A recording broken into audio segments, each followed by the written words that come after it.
Elon Musk says his proposed cage fight with Meta chief Mark Zuckerberg would be live streamed on his social media platform X, formerly known as Twitter. Musk made the comments in a social media post on Sunday.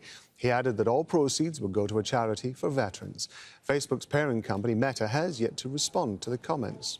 Well, it all began in June when Musk said he was, quote, up for a cage match with Zuckerberg, who's trained in Jujitsu. Zuckerberg accepted the challenge, posting on Instagram, "Send me location." That's a reference to the catchphrase of Khabib Nurmagomedov, one of the most decorated athletes in the Ultimate Fighting Championship. On Sunday, Musk said that on X that he was, quote, lifting weights throughout the day, preparing for the fight. Well, Gareth A. Davies is a boxing journalist, and he's covering boxing and mixed martial arts for the Telegraph newspaper. He's joining us now from London. Good to have you with us on Al Jazeera. So, cynics would say this is two very rich men who thrive on publicity, fighting in a cage. Why are people so fascinated by this? Afternoon, Rob. I think people always are interested in the ultimate test of a fight. You shout, fight, fight, fight in a playground and everyone forms a circle around it.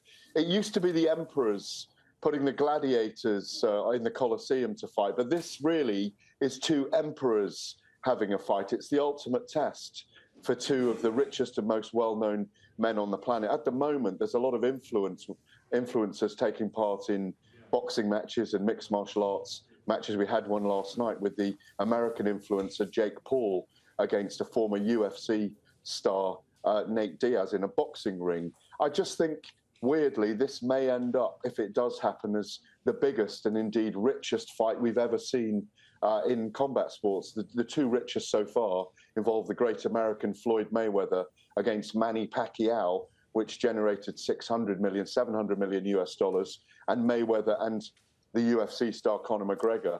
Those were 4.5 million pay-per-view buys. But these guys, with the platforms they have, will be able to generate massive interest. Probably the most watched fight ever in history. It will be probably dwarfing the great Rumble in the Jungle between Muhammad Ali and George Foreman, which is believed to be, because of the movie When We Were Kings and because heavyweight boxing was then, although the heavyweight championship of the world was the richest prize in sport, was the most watched event on earth. It's an enormous thing if these two guys actually do it. Musk is a much bigger man, by the way, and he's 13 years older, but I think he's about 6 inches taller and a couple of stone heavier. But if these guys do it, I think it will generate enormous numbers. It wouldn't generate enormous numbers. It would probably also generate an enormous amount of revenue, which is something that certainly Elon Musk is struggling to get on his X channel at the moment. I mean, ad revenue is said to be down about 50%. Do you think it is just a coincidence that this is all happening at a point where both the X channel but also Threads, the Mark Zuckerberg equivalent to Twitter, if you like, are both struggling? The combat sports world, Rob, is always a sport, but even more so, it's a business. As I say, a lot of influencers, social influencers, are being accused of hijacking combat sports at the moment because it does generate big numbers. I like the charity element they're talking about, but I do agree with you. I think there is an element here of seeing a business opportunity, and I think they may well exploit it. I think it will happen. I think the more they talk about it, the more they talk about carrying the weights into the office, and the more we see Zuckerberg training with Jujitsu guys who are very famous in the UFC and in mixed martial arts, and the more they tease each other about this big event, I think it will happen. What could be the PR impact, do you think, and indeed the market impact on whoever loses?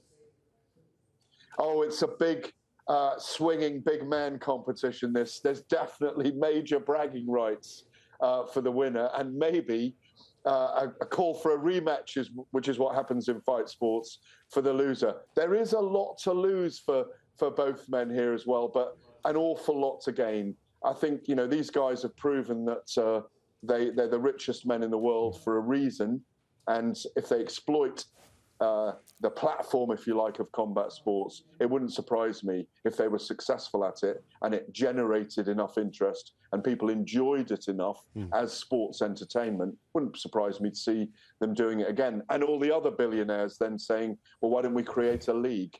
I think they could easily enlist the help of people like Dana White and the UFC and other promoters around the world and the commissions to get this thing off the ground. I really do think it will happen in the next 6 to 8 months. Let me draw on your experience. Zuckerberg's been training in Jiu-Jitsu. He's 39. Musk is 52. He's not exactly in great shape, although, as you were talking about before, he is taller. He's a bigger guy.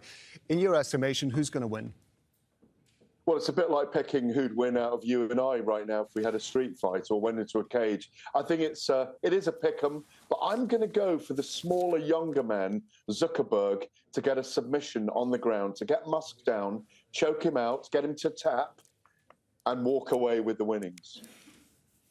Gareth, if this happens, I sincerely hope we get you back on to get your assessment of what's going on. Gareth A. Davies, we appreciate it. Thank you very much indeed. Pleasure.